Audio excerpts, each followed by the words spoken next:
संपूर्ण जगात देखता ख्रिस्ताला धरी मी, दयाची वार्ता सांगता लज्जान मानी मी. ख्रिस्त राये मला पामरा तारणी, दिव्य तेज मम मनी घातले. दृष्टी विश्वासे हृदयी पावलो, आनंदी सुखी मी झालो. प्रभू येशू ख्रिस्ताच्या सर्वश्रेष्ठ नामात आपणांस अभिवादन.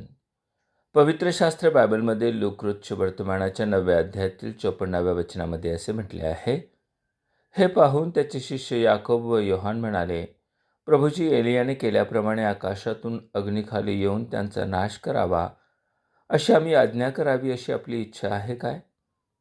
प्रभू येशू ख्रिस्त यरूशलेमेस निघाला असताना शमरोन प्रांतातील एका गावातून जात होता.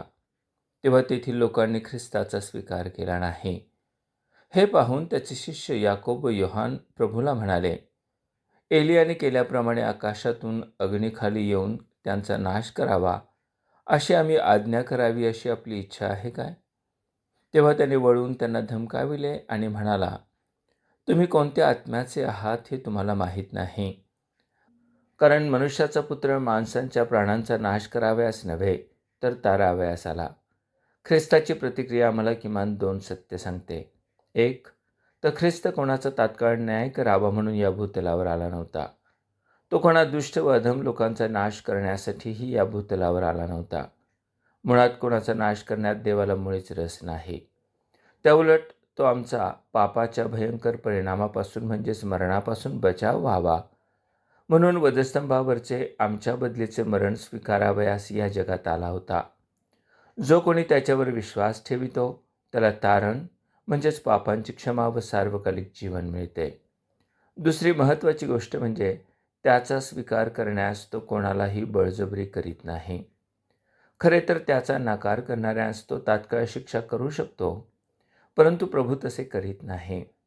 विलापगीतात यिर्मया लिहितो, आम्ही भस्म झालो नाही ही परमेश्वराची दया होय, कारण त्याच्या करुणेस खंड पडत नाही.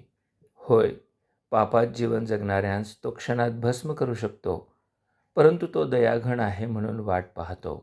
आपणही पश्चातापपूर्वक शरण येऊन ख्रिस्ताचा स्वीकार करणार का?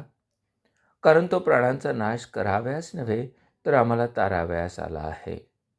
हे सत्य समजण्यास व त्याचा स्वीकार करण्यास परमेश्वर आपले सहाय्य करो. धन्यवाद.